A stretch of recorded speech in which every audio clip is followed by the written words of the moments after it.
Hello everyone, welcome back once again. Dear friend, I hope you are doing well. आज की job opportunity है हमारी PFRDA से related.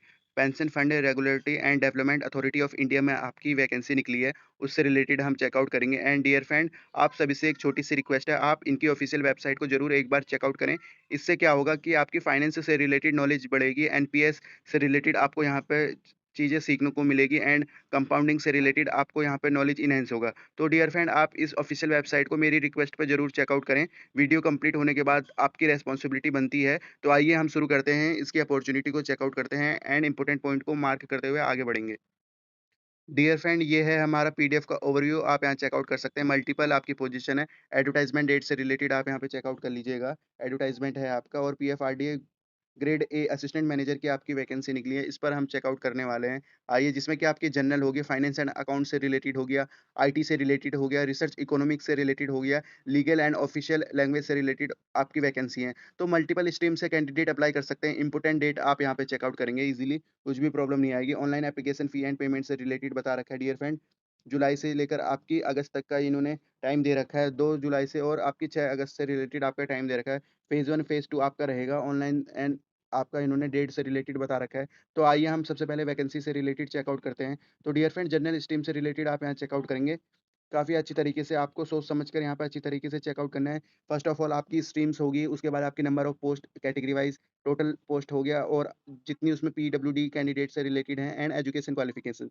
तो जनरल्स में बात करें तो मास्टर डिग्री चाहिए आपको इन एनी डिसिप्लिन, याद रखेंगे, इन एनी डिसिप्लिन। चाहे आपके पास एमए हो, एमकॉम हो, एमएससी हो, और बैचलर डिग्री आपके पास लॉ में हो, इंजीनियरिंग में हो, और एसीए हो, एफसीए हो, आईसीएआई हो, एसीएस हो, एफसीएस हो, आईसीएस हो फ्रॉम, और या आपके पास एसीएम हो, एफसीएम हो, या आपके फाइनेंस से रिलेटेड होते हैं, तो इन सभी को आप यहाँ चेकआउट कर सकते हैं। जनरल में तो इजीली आप एज ए यहाँ पर अप्लाई कर पाएंगे। एंड फाइनेंस एंड अकाउंट से रिलेटेड बात करें तो डियर फ्रेंड, इसमें आपका ग्रेजुएशन मांगा है from any recognised university, and ACA हो आपके पास, FCA financial cost accounting from ICAI, और एसीएस से रिलेटेड आपके पास इन्होंने फाइनेंस में मांगा है। तो क्वालिफिकेशन आप यहाँ से चेकआउट कर लीजिएगा। Move on the other point, information technology and artificial intelligent machine learning से रिलेटेड यहाँ चेकआउट कर सकते हैं। डियर फ्रेंड, वैकेंसी आपकी यहाँ डिस्कस कर रखी है। और बैचलर डिग्री आपको चाहिए इलेक्ट्रॉनिक्स में, इलेक्ट्रिकल्स में, कम्युनिकेशन में, इन्फॉर्मेशन टेक्नोलॉजी और कंप्यूटर साइंस वाले कैंडिडेट अप्लाई कर पाएँगे, या आपके पास बैचलर डिग्री हो in any discipline with post graduate आपने किया हो इन कंप्यूटर इन्फॉर्मेशन टेक्नोलॉजी से, तब भी आप अप्लाई कर पाएँगे। या आपके पास बैचलर डिग्री हो इंजीनियरिंग में with specialization is artificial intelligent and machine learning से रिलेटेड, और मास्टर डिग्री हो आपके पास कंप्यूटर एप्लीकेशन से related, BSc with specialization in AI. तो डियर फ्रेंड, आप इस प्रकार भी अप्लाई कर सकते हैं। मिनिमम पोस्ट ग्रेजुएट वो आपके पास 2 ईयर का computer information and AI and ML से रिलेटेड। तो हमारे जो आर्टिफिशियल इंटेलिजेंट और आपके आईटी से रिलेटेड कैंडिडेट हैं, इस प्रकार उनके मल्टीपल पोस्ट से रिलेटेड एंड मल्टीपल क्वालिफिकेशन बता रखी है, अप्लाई कर पाएँगे। एंड रिसर्च इकोनॉमिस्ट में आपकी ओबीसी में पोजीशन है, एक पोजीशन है। जो भी हमारे कैंडिडेट मास्टर डिग्री हैं इन स्टैटिक्स से related, economics, commerce, business administration, finance and economist से रिलेटेड वो अप्लाई कर पाएँगे। रिसर्च स्टैटिक्स से रिलेटेड आप यहाँ चेकआउट करिए। मास्टर डिग्री इन्होंने माँगा है स्टैटिक्स में, इकोनॉमिक्स में, कॉमर्स में आपके पास मास्टर डिग्री हो, बिज़नेस एडमिनिस्ट्रेशन में हो, तो आप अप्लाई कर पाएँगे। तो ये बहुत ही बारीकी से आपको सभी पॉइंट को देखना पड़ेंगे, डेफिनिटली आप अप्लाई कर पाएँगे।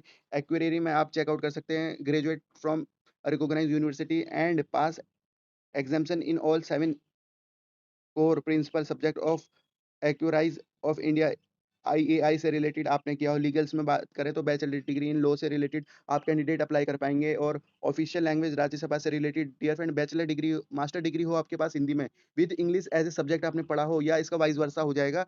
बैचलर डिग्री हो आपके पास, मास्टर डिग्री हो in Sanskrit, English, economics, commerce with Hindi as a subject आपने पढ़ा हो, याद रखेंगे। तो डियर फ्रेंड, आपकी मास्टर डिग्री किसी में भी हो, हिंदी सब्जेक्ट आपने पढ़ा होना चाहिए। टोटल आपके यहाँ पे 40 पोज़ीशन है, कैटेगरी वाइज़ आप यहाँ चेकआउट कर लीजिएगा। तो एक बार ना आप, मैं इसको दोबारा से पीछे कर लेता हूँ, यहाँ से आप अच्छी तरीके से चेकआउट करिएगा।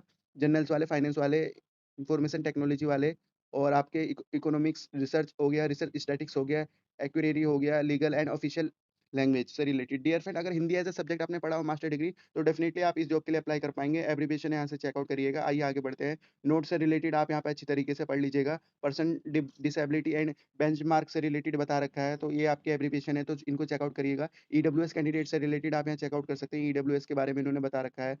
एंड एज लिमिट की बात करें तो डियर फ्रेंड, आप यहाँ चेकआउट करें। Candidate note have exceeding the age of 30, तो 30 साल से उनकी ज़्यादा उम्र नहीं होनी चाहिए। एंड इन्होंने क्राइटेरिया आपको बता दिया, तो इस प्रकार आप ये चेकआउट करिएगा। ओबीसी एनसीएल का आपका सेंट्रल गवर्नमेंट का सर्टिफिकेट लगेगा, तो ओबीसी वाले कैंडिडेट यहाँ पे अच्छी तरीके से पढ़ लेंगे, उनको कुछ भी प्रॉब्लम नहीं आएगी। एंड रिलैक्सेशन फॉर पीडब्ल्यूडी आपका 10 ईयर है, आपके जनरल से रिलेटेड 13 ईयर है आपका ओबीसी एंड 15 ईयर है आपका पीडब्ल्यूडी एससी/एसटी कैंडिडेट। तो ये पॉइंट अच्छी तरीके से पढ़ लीजिएगा। जो भी हमारे पीडब्ल्यूबीडी वाले कैंडिडेट हैं, रिलैक्सेशन फॉर एक्समेन सर्विस से रिलेटेड बता रखा है, जो कि आपका 5 ईयर रहने वाला है। शॉर्ट सबमिशन सर्विस हो आपकी, और ऑफिशियल हो आप, इमरजेंसी कमीशन से रिलेटेड एक्समेन सर्विस वाले यहाँ कैंडिडेट चेकआउट करेंगे। And move on the other point, आइए आगे बढ़ते हैं। मोड ऑफ सिलेक्शन से रिलेटेड बात करें तो डियर फ्रेंड, ये काफ़ी इंपॉर्टेंट है। इसमें आपका फेज़ 1 और फेज़ 2 के बिहाफ पर आपका सिलेक्शन रहने वाला है। फेज़ 3 में आपका इंटरव्यू रहेगा, 2 में आपका रिटन टेस्ट रहने वाला है। फेज़ 1 से रिलेटेड आप यहाँ चेकआउट कर सकते हैं। मल्टीपल चॉइस क्वेश्चन आपके रहेंगे। 100 मार्क्स ईच से रिलेटेड पीएफआरडीए की ऑफिशियल वेबसाइट पे चेकआउट करेंगे। अदरवाइज़ मैं आपको यहाँ पे दिखा देता हूँ, तो ईज़िली आप यहाँ पे चेकआउट करिएगा। पेपर से रिलेटेड पेपर 1 ऑल स्ट्रीम जो आपका रहेगा, मल्टीपल चॉइस क्वेश्चन जनरल रहेगा सभी के लिए, तो आप यहाँ चेकआउट करें। इंग्लिश लैंग्वेज हो गया, क्वांटिटी एप्टीट्यूड हो गया, रीजनिंग हो गया, आपका जनरल अवेयरनेस हो गया, फाइनेंस से रिलेटेड। तो लगभग देखा जाए तो डियर फ्रेंड, जो हमारे बैंक से रिलेटेड आपके एग्जाम होते हैं, उसी टाइप का आपका यहाँ क्वेश्चन पैटर्न यहाँ दिखाई दे रहा है। एंड आपके यहाँ चेकआउट करिए, ड्यूरेशन से रिलेटेड चेकआउट करेंगे। 60 मिनट का आपकी ड्यूरेशन है। Maximum marks and number of question checkout करिए। 25 मार्क्स हैं, 20 क्वेश्चन हैं ईच सब्जेक्ट से रिलेटेड। पेपर 2 में बात करें तो जनरल स्ट्रीम से रिलेटेड आपका मल्टीपल चॉइस क्वेश्चन हो गया। सब्जेक्ट आपके कॉमर्स, अकाउंटेंसी, मैनेजमेंट, फाइनेंस से रिलेटेड हो गया, कंपनी से रिलेटेड हो गया, इकोनॉमिक्स से रिलेटेड। और जो हमारे इन्फॉर्मेशन है उसका फाइनेंस है, रिसर्च से रिलेटेड क्वेश्चंस हैं, तो उन्हीं के एग्जाम पैटर्न से रिलेटेड आपका रहेगा, आप चेकआउट करेंगे। पेपर 2 में 100 मार्क्स हैं, आपके 50 क्वेश्चंस हैं, 40 मिनट है। और आपके जो हमारे स्पेसिफिक डिसिप्लिन है, सेम आपका रहने वाला है। तो इस प्रकार आप पेपर 1, पेपर 2 चेकआउट करिएगा। नेगेटिव मार्किंग यहाँ पे बता रखी है 1/4 की, फेज़ 1 एंड फेज़ 2 में। एंड थर्ड फेज़ आपका रहेगा इंटरव्यू से रिलेटेड, तो फेज़ 2 से रिलेटेड आप यहाँ चेकआउट करिएगा। ऑनलाइन पेपर 1, पेपर 2 रहेगा, ऑल स्ट्रीम से रिलेटेड इंग्लिश डिस्क्रिप्टिव रहेगा। डियर फ्रेंड, ये चेकआउट करेंगे, डिस्क्रिप्टिव देना पड़ेगा आपको, 100 मार्क्स का रहेगा, 3 क्वेश्चंस रहेंगे, 60 मिनट का रहेगा, वेटेज रहेगा 1/3। वेटेज भी इन्होंने हाथ के हाथ बता रखा है। पेपर 2 आपके जनरल स्ट्रीम से रिलेटेड चेकआउट कर सकते हैं, जिसमें कि आपके मल्टीपल चॉइस क्वेश्चंस होंगे, कॉमर्स, अकाउंटेंसी से रिलेटेड, कंपनी हो गया, इकोनॉमिक्स से रिलेटेड। आपका 100 मार्क्स का रहेगा, 50 क्वेश्चंस रहेंगे, 40 मिनट्स रहेगा, 2/3 आपका इसमें वेटेज बता रखा है। और जो हमारे आईटी हो गया, फाइनेंस, अकाउंट्स, रिसर्च से रिलेटेड हो गया, चाहे वो इकोनॉमिक्स हो, स्टैटिक्स हो, उनसे रिलेटेड आपके क्वेश्चंस रहेंगे। क्वेश्चंस आप यहाँ चेकआउट कर सकते हैं, मैक्सिमम मार्क्स का चेकआउट कर सकते हैं, टाइम चेकआउट कर सकते हैं। तो इस प्रकार आप इस चीज़ को चेकआउट कर सकते हैं। देन आपका इंटरव्यू रहेगा थर्ड में, first phase and second phase से रिलेटेड आपका इंटरव्यू रहेगा। फर्स्ट आपका क्वालिफाइंग रहेगा, देन उसके बाद 85% आपका रहेगा फेज़ सेकंड का। तो डियर फ्रेंड, ये नोट चेकआउट करिएगा। और आपका 15% रहेगा इंटरव्यू से रिलेटेड। तो जब भी आपका सिलेक्शन क्राइटेरिया पीएफआरडी के अकॉर्डिंग ये फुलफिल करना होगा आपको। सर्विस कंडीशन से रिलेटेड चेकआउट करें तो डियर फ्रेंड, प्रोविज़न पीरियड है आपका 1 ईयर का, याद रखेंगे आप। सैलरी से रिलेटेड चेकआउट करेंगे, 44,500 का आपका बेसिक पे रहने वाला है। बेस्ट आपकी ऑर्गेनाइजेशन है, काफ़ी कम इसमें आपकी वैकेंसी निकलती हैं। एग्जामिनेशन सेंटर आप यहाँ चेकआउट करेंगे, ऑल ओवर इंडिया आपकी जॉब रहेगी, इस बात को भी आपको ध्यान में रखकर चलना है। आइए आगे बढ़ते हैं।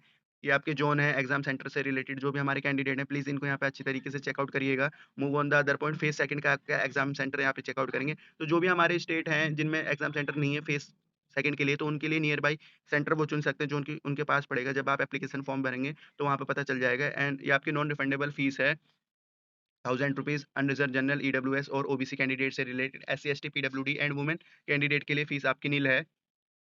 इंपॉर्टेंट नोट चेकआउट करिएगा, बेंचमार्क डिसेबिलिटी से रिलेटेड फिजिकल डिसेबिलिटी बता रखी है, विजुअल इम्प्लीमेंट बता रखा है, तो इस प्रकार आप डिसेबिलिटी चेकआउट करिए। स्क्रैप से रिलेटेड आपका बता रखा है dear friend. And general guidelines for person with disability से रिलेटेड, जो डिसेबिलिटी में उनके साथ रहेंगे उनसे रिलेटेड बता रखा है। प्री एग्जामिनेशन भी इसके होते हैं, आपको एग्जाम पैटर्न समझना है तो आप ये चेकआउट कर सकते हैं, जिसमें कि आपका प्री एग्जामिनेशन पैटर्न से रिलेटेड आप इनके फॉर्म को भरकर आप इजीली भर सकते हैं। ऑफ़िशियल वेबसाइट मैं आपको डिस्क्रिप्शन में प्रोवाइड करा दूँगा, ऑनलाइन अप्लाई करना है, फ़ीस से रिलेटेड बता दिया। और अगर कहीं आप वर्क कर रहे हैं तो एनओसी सर्टिफ़िकेट आपका लगेगा। इस बात को इन्होंने हाइलाइट भी किया है, याद रखेंगे इस पॉइंट को। आइए आगे बढ़ते हैं, और आपके कुछ इंपोर्टेंट पॉइंट हैं, चेकआउट कर लीजिएगा। हाउ टू अप्लाई आप यहाँ चेकआउट करेंगे डियर फ्रेंड। एप्लीकेशन रजिस्ट्रेशन होगा, पेमेंट ऑफ फ़ीस होगा, uploading photograph, signature, thumb impression and आपका हैंड रिटन डिक्लेरेशन होगा। तो डियर फ्रेंड, अगर आप इस जॉब के लिए इच्छुक हैं, क्वालिफ़िकेशन फुलफ़िल हो रही है, तो आप इस वीडियो के बाद how to fill this forms की वीडियोज़ बना रखी होंगी यूट्यूब में, तो आप उनको चेकआउट कर सकते हैं। एप्लीकेशन रजिस्ट्रेशन से रिलेटेड बता रखा है।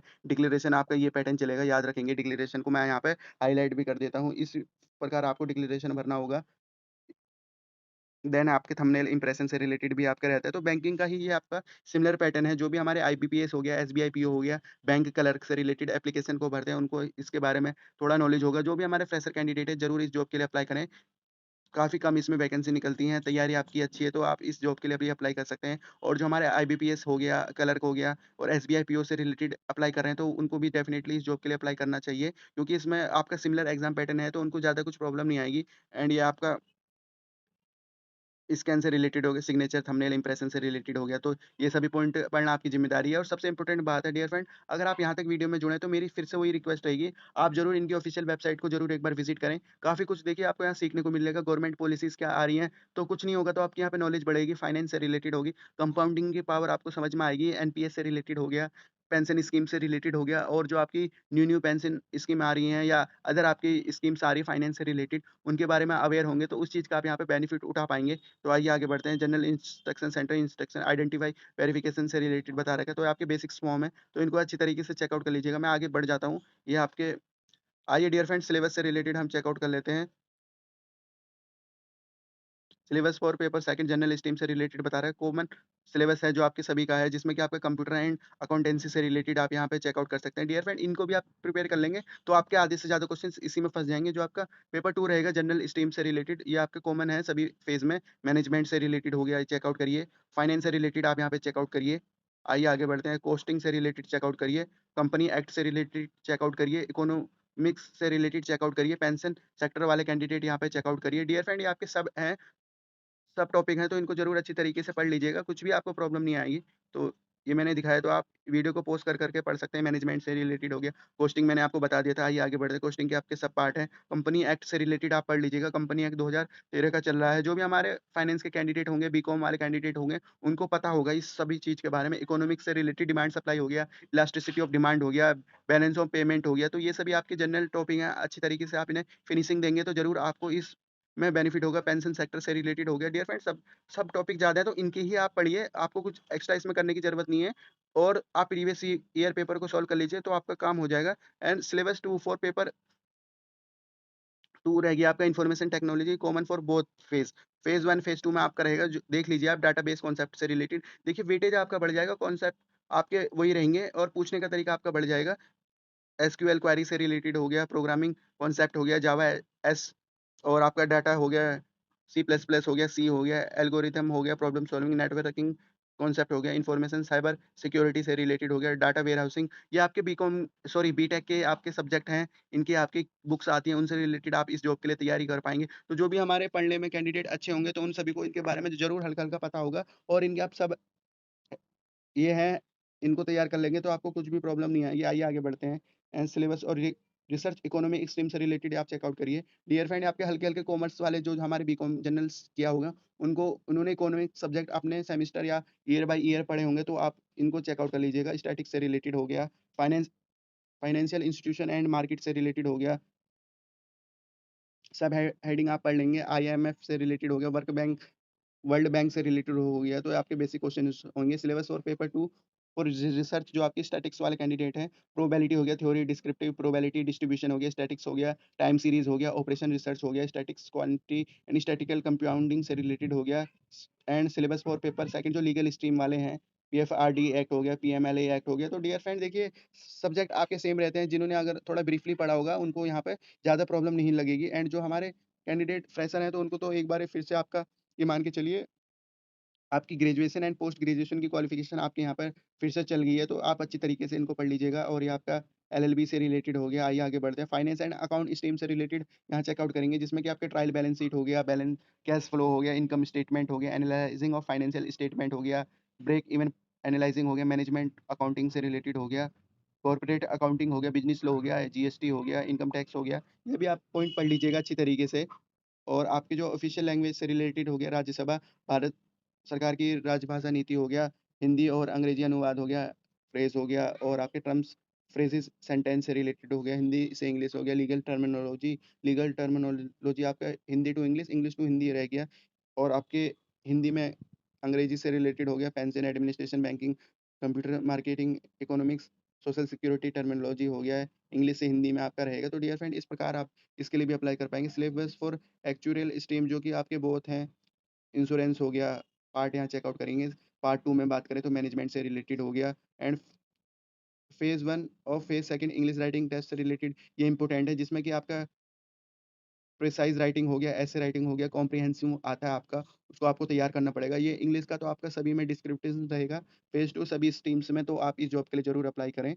तो डियर फ्रेंड, इस प्रकार हमने सभी इम्पोर्टेंट पॉइंट को कवर कर लिया है। एक बार ज़रूर वीडियो को पॉज़ करके या आप इनके ऑफ़िशियल वेबसाइट पे ज़रूर चेकआउट करें। तो ये थी आज की अपॉर्च्युनिटी एंड वीडियो को वाइंड अप करने से पहले रिक्वेस्ट करता हूँ आप सभी से, प्लीज़ आप हमारी अदर वीडियो को ज़रूर चेकआउट करें, जिसमें कि हमने लो कॉम्पिटिशन वैकेंसी को डिस्कस किया है। तो ये थी आज की अपॉर्च्युनिटी। रखते हैं इस वीडियो को इसी पॉइंट तक। Thank you for watching this opportunity and all the best for this opportunity. Have a good day.